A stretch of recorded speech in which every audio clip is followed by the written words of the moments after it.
अस्सलाम वालेकुम। आज हम बात करने वाले हैं वीज़ा के हवाले से। तो 3 तरह के वीज़ा होते हैं। सबसे पहले आता है वर्क वीज़ा, स्टडी वीज़ा या फिर विज़िट वीज़ा। अब वो जो वर्क वीज़ा होता है वो होता है जब भी कोई कंपनी बाहर से आपको एज़ अ एम्प्लॉयड आपको बुलाती है कि हमारे पास एम्प्लॉइज़ कम हैं और हम आपको एज़ अ जॉब पर्सन बुलाना चाह रहे हैं, तो वो आपको as a job letter provide करते हैं। फिर उसके ऊपर जाके आपको वीज़ा अप्लाई करना होता है और कंपनी आपको वीज़ा प्रोवाइड करती है। स्टडी वीज़ा आपको यूनिवर्सिटी लेटर भेजती है, जो कि एडमिशन लेटर होता है। उसकी बेस पे आपको स्कॉलरशिप भी मिल सकता है या फिर आपको सेल्फ फंडेड भी हो सकता है, मतलब जितने भी खर्चे वगैरह होते हैं वो आपको खुद पे करने होते हैं। तो ये होता है स्टडी वीज़ा। अब तीसरी कैटेगरी होती है टूरिज़्म पर्पस, विजिट वीज़ा हम जिसको बोलते हैं, जो कि सिर्फ़ और सिर्फ घूमने फिरने के लिए आपको मिलता है। अब ये तीनों जो वीज़े होते हैं, इसमें सबसे जो महंगा वीज़ा है वो होता है स्टडी वीज़ा। उसके बाद आता है वर्क वीज़ा और जो सबसे सस्ता वीज़ा है वो है विजिट वीज़ा। अब वर्क वीज़ा कैसे महँगा है? उसके लिए सबसे पहली चीज़ तो ये है कि आपको जॉब ढूँढनी पड़ती है बाहर से जाके, और वो लोग जी जो कंपनीज़ जिनकी हैं वहाँ पे, वो हमेशा उन्हीं को प्रेफ़र करते हैं जो ऑलरेडी उस कंट्री के अंदर हों। लाइक अगर कनाडा में उनको एम्प्लॉइज़ की ज़रूरत है, तो सबसे पहले अपनी जो कंट्रीज़ हैं उनको प्रेफ़र करेंगे कि यहाँ के लोग जो है ना उनको रखें, ठीक है? तो वो बाद में फ़ॉरेन से लोगों को बुलवाते हैं। अगर आप लोग as a job person apply करना चाहते हैं, वर्क वीज़ा के ऊपर जॉब ढूँढना चाहते हैं, तो आप जॉब सर्च करेंगे, फिर जाके उसके ऊपर अप्लाई करेंगे। सिर्फ़ आप नहीं होंगे, लाखों लोग होंगे उस जॉब के ऊपर अप्लाई करने के लिए, और उनमें से उनको चाहिए 1 या 2 बंदे। तो जो उनका प्रोसेस टाइम होता है उसके लिहाज से वो सिर्फ़ उन्हीं को प्रेफ़र करते हैं जो कि उनकी रिक्वायरमेंट के मुताबिक होते हैं, या तो उनको चाहिए, ठीक है। अगर उनको नहीं चाहिए होते तो कभी वो जॉब इस तरह से अप्लाई नहीं करवाते, और आपका जो पैसा होता है वो सारा का सारा वेस्ट जाता है। इसी तरह से एजेंट वगैरह जो होते हैं वो क्या काम करते हैं कि आपको फेक जॉब लेटर प्रोवाइड करते हैं कि हमने इसको बाहर से मंगवाया है, और वो वेरीफाइड भी होता है। अब वो वेरीफाइड कहाँ से होता है कि वो नंबर वगैरह, मेल वगैरह उसके ऊपर लगा देते हैं, या कोई बारकोड वगैरह लगा देता है कि आप इसको यहाँ से वेरीफाइड कर सकते हैं, लेकिन वो होता फेक ही है। और हमारी जो नज़र है वो उन चीज़ों को नहीं देखती जो असल में उसके अंदर छुपी होती हैं, जो कि लाइक बारकोड वो खुद बनाते हैं। हमें नहीं पता होता कि ये जो चीज़ हमारे सामने आती है, हमें लगता है कि यार ये चीज़ जो है ना वो ओरिजिनल है, लेकिन ऐसा बिल्कुल नहीं होता।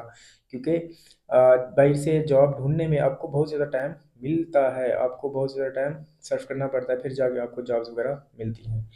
तो इसके बाद स्टडी वीज़ा। अब स्टडी वीज़ा में भी इसी तरह से आपको अपनी फ़ील्ड से रिलेटेड वहाँ से एडमिशन करवाना पड़ता है कि आप की कौन-सी डिग्री है और किस प्रोग्राम में आप अप्लाई करना चाहते हैं। अगर वहाँ पे यूनिवर्सिटी के अंदर उस प्रोग्राम की उनको ज़रूरत होगी, तो वो फिर स्टूडेंट को बाहर से बुलवाएँगे। अब इसी तरह से लाखों स्टूडेंट होंगे उसके ऊपर अप्लाई करने के लिए, उनके पास जो एडमिशन होता है वो 20 से 25 स्टूडेंट के होते हैं।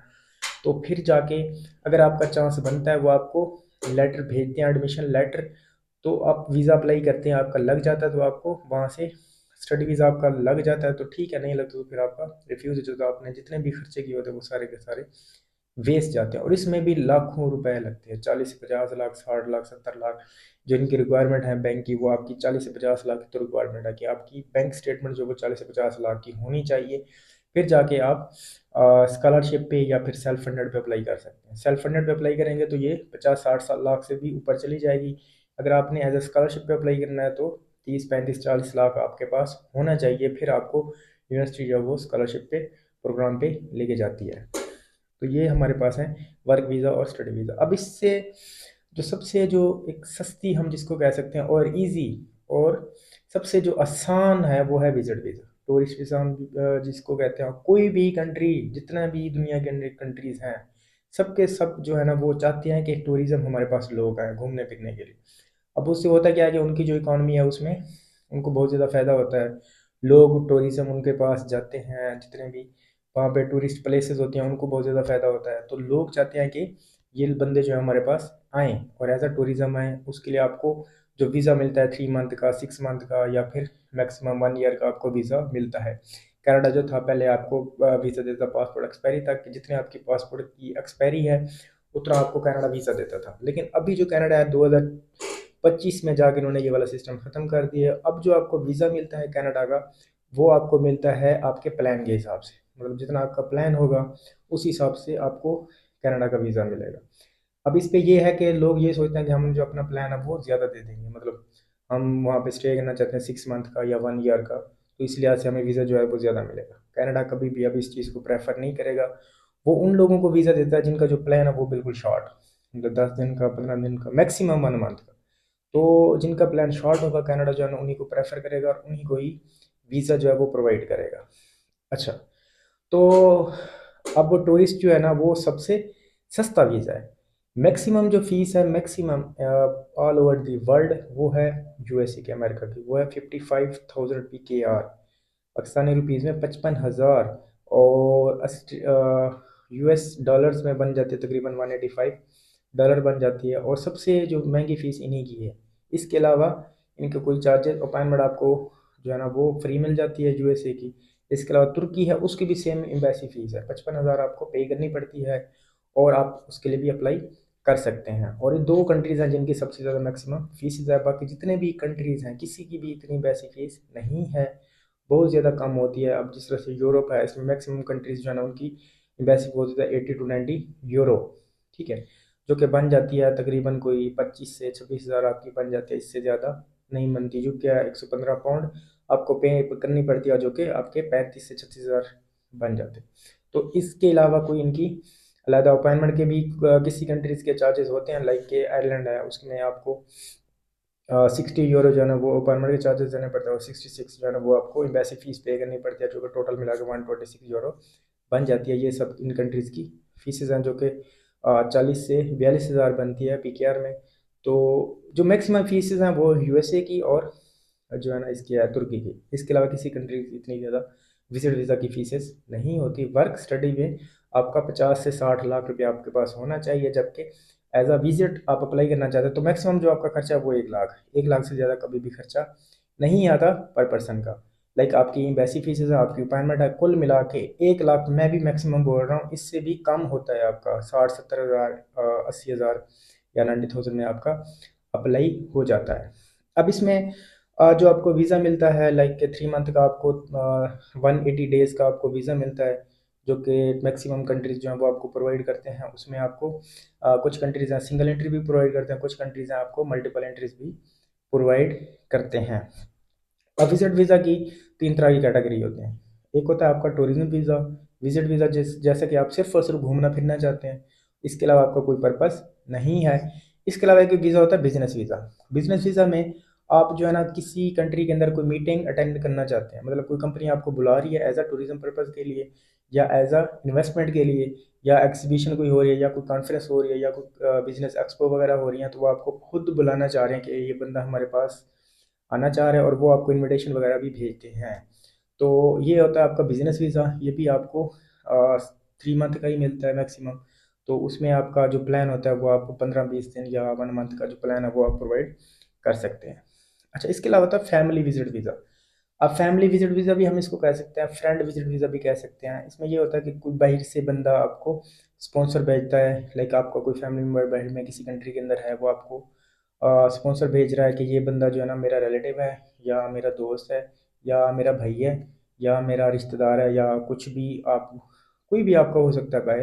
तो वो आपको स्पॉन्सर भेजता है कि ये हमारे पास आना चाह रहा था टूरिज्म पर्पज़ के लिए, और इनका जो प्लान है वो 10 से 15 दिन का है, ये हमारे साथ आके रहेगा, या फिर जो है ना हम इनके लिए अलग से होटल बुकिंग वगैरह करेंगे। तो वो एक इनविटेशन जो है वो स्पॉन्सर भी हम उसको कह सकते हैं, इनविटेशन भी कह सकते हैं, उसके अंदर सारा कुछ ये चीज़ें मेंशन करेगा, और वो जो है ना आपका एज अ टूरिज्म पर्पज़ आपका अप्लाई होगा। तो इनके चांसेस बहुत ज़्यादा होते हैं वर्क वीज़ा स्टडी वीज़ा की निस्बत। विजिट वीज़ा जो है ना वो सबसे ज़्यादा अप्रूव होते हैं, और आप इसके ऊपर अप्लाई कर सकते हैं। अब विजिट वीज़ा के अंदर जो डॉक्यूमेंट्स रिक्वायर्ड होते हैं वो कौन कौन से हैं? तो सबसे पहले आपके बेसिक जो डॉक्यूमेंट्स हैं वो आपका पासपोर्ट है, आपकी एफआरसी या फैमिली रजिस्ट्रेशन सर्टिफिकेट, अगर आप मैरिड हैं तो आपकी वाइफ और बच्चों के साथ होगी, अगर आप अनमैरिड हैं तो आपके पेरेंट्स, मदर एंड फादर, और उसके साथ आपके जो ब्रदर एंड सिस्टर हैं उनके साथ होगी। अगर आप मैरिड हैं तो फिर आपका एमआरसी, जो कि निकाहनामा भी हम कहते हैं, मैरिज रजिस्ट्रेशन सर्टिफिकेट, वो भी साथ अटैच होगा। और इसके अलावा आपकी जॉब या बिजनेस के डॉक्यूमेंट्स, ये आपके बेसिक डॉक्यूमेंट्स हैं। और आपकी बैंक स्टेटमेंट, वो आपकी, अगर आप बिजनेस मैन है तो आपकी बिजनेस की बैंक स्टेटमेंट भी लग सकती है, पर्सनल है तो वो पर्सनल भी लग सकती है। अब इसके अलावा अगर आप जॉब करते हैं तो उसके लिए कौन कौन से डॉक्यूमेंट्स रिक्वायर्ड होते हैं? तो सबसे पहले है आपका एम्प्लॉयमेंट लेटर। एम्प्लॉयमेंट लेटर में होता क्या है, एम्प्लॉयमेंट लेटर जो है वो आपका होता है एज अ प्रूफ होता है जॉब का कि ये बंदा हमारी कंपनी में जॉब करता है। उसमें आपका डेजिग्नेशन मेंशन होता है, आपकी सैलरी मेंशन होती है, आपकी ज्वाइनिंग डेट मेंशन होती है, और कंपनी के अंदर आपकी क्या ड्यूटीज़ वगैरह हैं वो भी मेंशन होता है। कंट्रैक्ट बेस है तो आपकी कब तक आप जो है कंट्रैक्ट करना चाहते हैं, तो वो सारी भी चीज़ें भी उसके अंदर मेंशन होती हैं। इसके अलावा तो आपकी सैलरी स्लिप्स, 3 मंथ की सैलरी स्लिप्स जो है वो आपको अटैच करनी पड़ती है। जितने भी all over the world countries हैं सबके सब 3 मंथ की सैलरी स्लिप्स ही मांगते हैं। इसके अलावा आपकी bank statement, personal bank statement चाहिए होती है 4 to 6 मंथ की। अब इसमें कनाडा जो है वो आपको 4 to 6 मंथ की बैंक स्टेटमेंट जो है ना वो रिक्वायर होती है कनाडा के लिए। यूरोप जो है उसमें भी इसी तरह का सीन है, 4 to 6 मंथ की बैंक स्टेटमेंट जो है वो चल जाती है। इसके अलावा यूके जो है उसमें आपको 6 मंथ की ही प्रोवाइड करनी पड़ती है। यूके के अंदर 6 मंथ की बैंक स्टेटमेंट लाजमी है। अच्छा, इसके अलावा टैक्स डॉक्यूमेंट्स लाइक आपका इंडियन टैक्स रिटर्न जो है ना वो आप साथ अटैच कर सकते हैं। तो ये चीज़ें लाजमी हैं जब भी आप विजिट वीज़ा के लिए अप्लाई करें, तो इंडियन टैक्स रिटर्न जो है ना वो आप लाजमी बनवाना, क्योंकि बहुत सी कंट्रीज़ हैं जो कि इनके बगैर आपको वीज़ा नहीं देते। उसमें आपका तुर्की है, आयरलैंड है और आपका यूके है। ये 3 कंट्रीज़ हैं जिनके ऊपर जो है ना टैक्स रिटर्न अगर आपके पास नहीं है तो आप इनके अंदर कभी भी अप्लाई ना करें, क्योंकि आपका जो वीज़ा है वो रिफ्यूज़ ही होगा। इसके अंदर जो चांस है वो 10% ही होता है कि आपका वीज़ा लग जाएगा, बाकी 90% जो चांसेस होता है वो आपका वीज़ा रिफ्यूज़ ही होना होता है। अगर आप टैक्स रिटर्न वगैरह ये लगाएंगे तो आपके 90% चांस जो है वो बढ़ जाते हैं। 10% का ये होता है कि उसमें आपका वीज़ा रिफ्यूज़ हो सकता है, लेकिन जो मैक्सिमम चांसेस होते हैं वो आपका वीज़ा लगने के ही होते हैं। इसके अलावा आपकी जो बैंक स्टेटमेंट है वो उसकी 4 to 6 मंथ की चाहिए होती है, और इसके अलावा आपका जो एम्प्लॉयमेंट कार्ड है वो भी आप साथ में अटैच कर सकते हैं। इसके अलावा अगर आप बिजनेस करते हैं तो बिजनेस के लिए आपके पास सबसे पहले आपका जो एनटीएन है वो होना चाहिए, आपका बिजनेस का जो लेटर हेड है वो होना चाहिए, चैम्बर ऑफ कॉमर्स होना चाहिए, आपकी जो टैक्स रिटर्न है वो भी होनी चाहिए, जिनके बारे में अभी हमने बात की है। और ये डॉक्यूमेंट्स जो है वो लाजमी अटैच करें। इसको आप समझ लें कि आप जो अदर एसेट्स हैं जिसके अंदर वीज़ा ऑफिसर जो है वो सेटिस्फाई होता है कि ये बंदा जो है ना वो लीगल तरीके से रजिस्टर है पाकिस्तान के अंदर या किसी भी कंट्री के अंदर जहाँ से आप अप्लाई कर रहे हैं। तो ये जो डॉक्यूमेंट्स होते हैं ये आपकी टाइज को स्ट्रांग करते हैं कि हमारे पास ऐसे एविडेंस हैं जिनकी बेस पे हम वापस आएंगे, क्योंकि हमारे पास इतने ज़्यादा जो है ना वो एसेट्स पाकिस्तान में या किसी भी कंट्री के अंदर पड़े हुए हैं जिनकी बेस पे हम वापस आएंगे और इनको हम फर्दर जो है ना फ्यूचर के अंदर यूज़ करेंगे। इसके अलावा आपकी टैक्स रिटर्न वो भी हो गई। इसके अलावा आपकी जो बैंक स्टेटमेंट है वो आप बिजनेस की भी अटैच कर सकते हैं, पर्सनल भी कर सकते हैं। अब इसमें होता ये है कि लोग जो है ना वो मैक्सिमम ये करते हैं कि उनको ये पता होता है कि बिजनेस की स्टेटमेंट पे जो है ना व्यू वीज़ा ज़्यादा मिलता है, तो विजिट वीज़ा कभी भी बिजनेस की स्टेटमेंट पे नहीं मिलता। अगर आपकी पर्सनल स्टेटमेंट जो है ना वो स्ट्रांग नहीं है तो फिर आप जो है ना बिजनेस की साथ अटैच करें एज अ सेकंड ऑप्शन, लेकिन कभी भी आपको एज अ फर्स्ट ऑप्शन पे कभी भी बिजनेस की स्टेटमेंट को ना रखें। उसमें होता ये है कि जो पर्सनल स्टेटमेंट होती है उसमें आपकी जो सेविंग है वो शो हो रही होती है कि हमारे पास इतनी सेविंग पड़ी हुई है, और इस सेविंग के बेस पे हम टूरिज्म करना चाहते हैं। घूमने फिरने का प्लान बंदा तभी बनाता है जब उसके पास सेविंग हो। जब उसके पास सेविंग नहीं होगी तो कभी भी बाहर घूमने फिरने का प्लान नहीं बनाएगा। तो बिजनेस की स्टेटमेंट को आज एज अ सेकंड ऑप्शन रखें, और जो पर्सनल स्टेटमेंट है उसको एज अ फर्स्ट ऑप्शन पे रखें कि उसी के साथ आपने अप्लाई करना है। तो यह हमारे हो गया बिजनेस का डॉक्यूमेंट्स। अच्छा, फिनेंशियल डॉक्यूमेंट्स में है कि अपनी जो फिनेंशियल है उसको स्ट्रांग करने के लिए कौन कौन से डॉक्यूमेंट्स अपलोड कर सकते हैं या इन्वेस्ट में जमा करवा सकते हैं। उसमें सबसे पहले आपकी जो है वो बैंक स्टेटमेंट लाजमी है। उसके अलावा आपकी प्रॉपर्टी की इवेल्युएशन, कि प्रॉपर्टी के डॉक्यूमेंट्स आप साथ लगाएं। अगर आपके नाम पे प्रॉपर्टी है तो उसके डॉक्यूमेंट्स वैल्यूएशन करवा के लाजमी लगाएं। लोग क्या करते हैं कि उन पर डॉक्यूमेंट्स पड़े होते हैं लेकिन वो उनको वैसे ही अपलोड कर देते, लाइक कि उर्दू में पड़े हुए हैं तो वैसे के वैसे उनका कोई भी सीक्वेंस नहीं होता, वो बस अपलोड कर देते हैं। और जो एजेंट वगैरह होता है वो भी उनको कोई मशवरा नहीं देता कि आप इनको किस तरह से अपलोड करें। तो वो बस क्या करते हैं कि बस किसी तरह हमारे पास ये फाइल आ जाए और हम इनका अप्लाई कर दें। इनका वीज़ा लगे या ना लगे वो हमारे हमारे ऊपर कोई नहीं आना। लेकिन आप जब भी अप्लाई करें तो आपको, अगर आपके पास प्रॉपर्टी के डॉक्यूमेंट्स हैं तो आप उनकी वैल्यूएशन करवाएं और उनको लीगल तरीके से अप्लाई करवाएं, अथेंटिक बना के अप्लाई कराएं। ठीक है। तो अगर आप बिजनेस करते हैं तो आपके पास अगर कोई इन्वेस्टमेंट है तो वो भी साथ में अटैच कर सकते हैं, उनके डॉक्यूमेंट्स भी साथ में लगा सकते हैं। लाइक कि आपने किसी बैंक के साथ इन्वेस्टमेंट की हुई है या किसी पार्टनर के साथ आपने इन्वेस्टमेंट की हुई है या किस कोई भी इन्वेस्टमेंट आपकी हो सकती है फ्यूचर में, या आपने पास्ट में कोई इन्वेस्टमेंट की हुई है, तो वो सारी की सारी जो है ना वो भी साथ अटैच करें और उनकी बेस पे आप उनको बताएं कि हम इन इन्वेस्टमेंट की वजह से वापस आएंगे क्योंकि हमने इतना पैसा जो है ना वो इन्वेस्ट किया हुआ है। तो फिक्स्ड अमाउंट भी हो सकती हैं कि कोई फिक्स्ड अमाउंट लाइक आपने एक दो डेढ़ 2 करोड़ जो है ना वो किसी को दिया हुआ है एज अ जो है ना वो इन्वेस्टमेंट के लिए या किसी भी पर्पज के लिए, तो आप उसका भी एविडेंस लगा सकते हैं। प्रॉपर्टी के डॉक्यूमेंट्स हो गए और फिनेंशियल एसेट जो है ना वो ऑलरेडी हम कर चुके हैं। अच्छा, सपोर्टिंग डॉक्यूमेंट्स। अब होता ये है कि लोग जो है ना इस चीज़ पे नहीं आते, एजेंट वगैरह या पर्सन जो खुद होता है वो भी इस चीज़ के बारे में नहीं सोचता कि हम जो है ना अपनी फाइल को कैसे स्ट्रांग बना सकते हैं। अब जो वीज़ा ऑफिसर होता है वो आपकी 3 से 4 चीज़ें देखता है। आपकी फैमिली टाइज, आपका पर्पज़ ऑफ विजिट, आपके एसेट्स, सपोर्टिंग डॉक्यूमेंट्स जिसको हम कह सकते हैं। फैमिली टाइज में आपकी फैमिली पीछे होनी चाहिए जिसकी बेस पे जो है ना आप वापस हैं। आप कभी भी अगर आप मैरिड हैं तो उसमें आप देखें कि आप अपने बच्चों के साथ अप्लाई कर सकते हैं, वाइफ के साथ अप्लाई कर सकते हैं, आपकी टाइज जो है ना वो कैसे स्ट्रांग बनेगी, तो उसको देखते हुए आप अप्लाई करें। क्योंकि सबसे जो मेन पहली चीज़ जो होती है पूरी ऑल ओवर दी वर्ल्ड, ये पहला ऑप्शन होता है कि वो जो वीज़ा ऑफिसर है वो आपकी पहली चीज़ यही देखता है कि आपकी जो फैमिली टाइज है वो स्ट्रांग है या नहीं है। उसके बाद आपके पर्पज़ ऑफ विजिट के ऊपर आता है कि आपका जो पर्पज़ ऑफ विजिट है वो कितना स्ट्रांग है। लाइक आपने अथेंटिक डॉक्यूमेंट्स कौन कौन से लगाए हुए हैं, आपका प्लान कितना है और आपने कहाँ कहाँ जाके घूमना फिरना है, आपका जो ट्रैवल अटेंडरी प्लान है वो क्या उसको शो कर रहा है। मतलब आपने वहाँ जाके सेटल होना है या आपने वापस आना, आपकी जो वीज़ा रिक्वेस्ट है वो क्या शो कर रही है, जो आपकी टैक्स रिटर्न है, आपकी बैंक स्टेटमेंट है वो क्या शो कर रही है। एम्प्लॉयमेंट सिचुएशन इसके अंदर आएगी। अच्छा, सपोर्टिंग डॉक्यूमेंट्स में आप क्या क्या अटैच कर सकते हैं, तो सबसे पहले आप एफआरसी जो कि फैमिली रजिस्टर्ड सर्टिफिकेट है, एमआरसी मैरिज रजिस्टर्ड सर्टिफिकेट है और बच्चों के बर्थ सर्टिफिकेट अगर आप मैरिड हैं तो ये चीज़ें लाजमी अपलोड करें और साथ लगाएं। अच्छा, होता ये है कि लोग क्या करते हैं कि जब आप सिंगल अप्लाई करते हैं तो वो इन चीज़ों को नहीं देखते क्योंकि वो सोचते हैं कि हम लोग जो है वो अपना सिंगल अप्लाई कर रहे हैं तो बच्चों का इस चीज़ से कोई वास्ता नहीं है। भाई जब तक आप ये एविडेंस नहीं दोगे तो फिर आपकी फैमिली टाइज कैसे स्ट्रांग होंगी, उनको कैसे पता चलेगा कि आप इन बच्चों की वजह से वापस आएंगे। अगर आप बर्थ सर्टिफिकेट नहीं लगा रहे, आप एफआरसी नहीं लगा रहे, आप एमआरसी नहीं लगा रहेंगे, तो वीज़ा ऑफिसर को कौन सा कहाँ से पता चलेगा कि आप किन चीज़ों की वजह से वो जो है ना वापस आएंगे। तो आप जो आपकी ट्रैवल हिस्ट्री है वो भी बहुत कुछ मैटर करती है।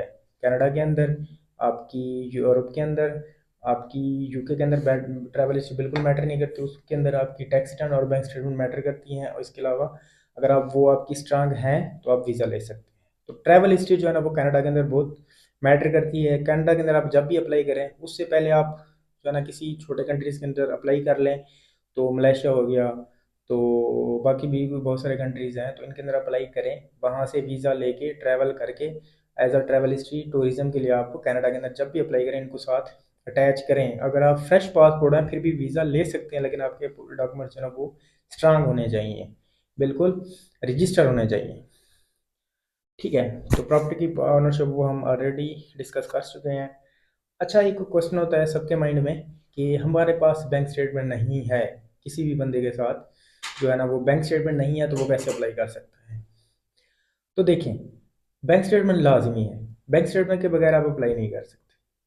वट एवर आप किसी की भी बैंक स्टेटमेंट लगा सकते हैं, कोई इशू नहीं होता, लेकिन उसके अंदर सेविंग शो होनी चाहिए। सेविंग शो नहीं हो रही तो आपको वीज़ा कभी भी नहीं मिलेगा। अब उसमें ये होता है कि आप किसी रिलेटिव की, आप अपने फैमिली मेम्बर की, आप किसी फ्रेंड की, आप किसी कंपनी की बैंक स्टेटमेंट लगा सकते हैं, कोई इशू नहीं होता। उसमें आपको एविडेंस देना पड़ता है, उसमें आपको अथॉरिटी लेटर अंडरटेकिंग बनवानी पड़ती है कंपनी से अगर कंपनी आपको बैंक स्टेटमेंट दे रही है। अपने फैमिली मेम्बर से अगर आपका फैमिली मेम्बर आपको बैंक स्टेटमेंट दे रही है तो उनको अथॉरिटी लेटर अंडरटेकिंग जो है ना वो लिखवानी पड़ती है कि मैं अपनी जो बैंक स्टेटमेंट है वो खुद देना चाह रहा हूँ, और नीचे उनके सिग्नेचर वगैरह स्कैन करके वो आप अपलोड कर सकते हैं या एम्बेसी में जमा करवा सकते हैं विद देयर पासपोर्ट। पासपोर्ट भी उनका अटैच कर सकते हैं या उनका CNIC भी अटैच कर सकते हैं। और लाजमी करना है, अगर आप किसी की भी बैंक स्टेटमेंट साथ लगाएंगे तो ये चीज़ें लाजमी करता है। अगर वो बंदा जॉब करता है जो कि आपको अपनी बैंक स्टेटमेंट दे रहा है तो जॉब के भी डॉक्यूमेंट साथ में लाजमी अटैच करें ताकि जो आपकी जो फाइल है वो स्ट्रांग बन जाए। ठीक है, तो कोई भी आपको जो है ना वो सपोर्ट कर सकता है, इसमें कोई इशू नहीं है। तो अगर आपकी बैंक स्टेटमेंट नहीं है तो आप किसी की भी बैंक स्टेटमेंट लगा सकते हैं। अगर आपको कोई स्पॉन्सर कर रहा है, लाइक कनाडा के अंदर अगर आप अप्लाई करना चाहते हैं और कनाडा से ही कोई बंदा आपको स्पॉन्सर भेज रहा है कि ये बंदा मेरे पास आना चाह रहा है और आपके पास अगर बैंक स्टेटमेंट नहीं है तो आप उस बंदे की बैंक स्टेटमेंट भी लगा सकते हैं जो कि आपको बुलाना चाह रहा है। उसका जो वहाँ पे स्टेटस है उसके डॉक्यूमेंट्स साथ अटैच होंगे, उसकी बंदे की बैंक स्टेटमेंट साथ अटैच होगी, उस बंदे की एम्प्लॉयमेंट के डॉक्यूमेंट साथ अटैच होंगे। तो फिर आप जो है ना वो उस बंदे की बैंक स्टेटमेंट लगा सकते हैं, कोई इशू नहीं होता। अच्छा जी, एक सबसे जो मेन क्वेश्चन होता है हर बंदे के माइंड में कि हमारा वीज़ा जो है ना वो रिफ्यूज़ हो जाता है, हम उसको किस तरह से अप्लाई कर सकते हैं, कि हमने वीज़ा ऑफिसर को सेटिस्फाई कैसे करना है। तीन चीज़ें मैंने पहले भी बताई हैं और अभी दोबारा भी बता देता हूँ कि जिनकी बेस पे आपको वीज़ा मिल भी सकता है और आपका वीज़ा जो है ना वो रिफ्यूज़ भी हो सकता है। वो कौन कौन सी हैं? तो सबसे पहला जो एविडेंस आपको देना पड़ता है कि आपका जो पर्पज़ ऑफ विजिट है वो सिर्फ जेन्युइन है, मतलब आप लीगल तरीके से जाओगे और वापस आओगे। आपका वहाँ पे कोई और प्लान नहीं है कि आपने वहाँ पे सेटल नहीं होना और जॉब वगैरह इस तरह कोई सीन नहीं। अब ये चीज़ें होती हैं सिर्फ और सिर्फ डॉक्यूमेंट्स अपलोड करने की हद तक। अब मेरा माइंड बना हुआ है कि मैंने जाके बाहर जाके जॉब करना है। अब बहुत सारे कंट्रीज हैं जो कि आपको विजिट वीज़ा को चेंज कर देते हैं आपके वर्क परमिट में, या फिर पीआर भी आप ले सकते हैं। जिस तरह कनाडा है, अब इसमें पीआर जो है ना वो आसानी से आपको मिल जाती है। आप विजिट के ऊपर चाहें पीआर के लिए अप्लाई करें और आपका स्टेटस चेंज हो सकता है। न्यूजीलैंड है उसके अंदर भी आजकल जो है ना वो बड़ी आसानी से आपका जो पीआर है वो चेंज हो रहा है और आप आराम से वहाँ पे वर्क कर सकते हैं। यूरोपियन कंट्रीज़ हैं उसमें भी यही सिस्टम है कि आप अपना जो विजिटर वीज़ा है उसको वर्क में चेंज करा सकते हैं। वो किस तरह से कि लाइक आपका वहाँ पे कोई रिलेटिव है स्पेन के अंदर, यूरोप किसी भी कंट्री के अंदर या कनाडा के अंदर, या आपका कोई भी रेफरेंस नहीं है, आप विजिट के ऊपर जाएँ, आपका 15 दिन का प्लान है या 20 दिन का प्लान है, आपके पास 15 से 20 दिन हैं, तो वहाँ पे जाके आप जॉब सर्च करें, कंपनीज के साथ वगैरह वगैरह जाके इंटरव्यू वगैरह दें, तो उनको सेटिस्फाई करें। अगर वो आपको जॉब लेटर प्रोवाइड करते हैं तो आप वहाँ पे अपना जो स्टेटस है विजिट वीज़ा उसको वर्क में चेंज करवा सकते हैं, कोई इशू नहीं होता। तो सबसे पहली चीज़, आप विजिट के ऊपर अप्लाई करना चाहते हैं तो आपको पर्पज़ ऑफ विजिट जो है ना वो स्ट्रांग बनाना पड़ेगा। उसके बाद आपके पास इतना फिनेंशियल जो आपकी स्टेटमेंट है वो होनी चाहिए कि आपकी उसके अंदर सेविंग शो हों और आपका जो पूरा विजिट है उसके अंदर आ जाए। अब ये नहीं होता कि आपके पास 5 लाख पड़ा हुआ है, आपने जो होटल बुकिंग की है वो 8 लाख की हुई है, आपकी जो एयर टिकट है वो आपने 7 लाख की हुई है, अब ये आपके बन जाएंगे 15 लाख। ये तो आपकी दो चीज़ें आ रही हैं और आपकी बैंक स्टेटमेंट में पड़ा हुआ है सिर्फ और सिर्फ 5 लाख। तो इस तरह का काम कभी भी ना करें। होटल बुकिंग, एयर टिकट अपनी बैंक स्टेटमेंट के लिहाज से करें। अगर आपके पास 10 लाख है बैंक स्टेटमेंट के अंदर तो आप 4 से 5 लाख के अंदर दोनों चीज़ें करें, एयर टिकट भी होटल बुकिंग भी। 6 लाख जो है ना वो आपके पर्पज़ में चले जाएंगे। अपनी जो फाइल है वो उसको इस तरह से आपने स्ट्रांग बनाना है। ठीक है। तो तीसरी चीज़ है आपको अपना ऐसा कोई एविडेंस, फैमिली टाइज या ऐसे एसेट प्रोवाइड करने पड़ते हैं जिनकी बेस पे आप वापस आएंगे। ठीक है। तो ये तीन चीज़ें हैं। Okay. Provide clear and authentic documents to justify why you want to visit any country. किसी भी कंट्री के अंदर आप विजिट करना चाहते हैं तो आप अथेंटिक डॉक्यूमेंट्स प्रोवाइड करें। कोई फेक वाला काम ना करें, कोई एडिट वाला काम ना करें, बिल्कुल लीगल डॉक्यूमेंट्स हों। लीगल डॉक्यूमेंट्स की बेस पे ही आपको जो है ना वो वीज़ा मिलता है।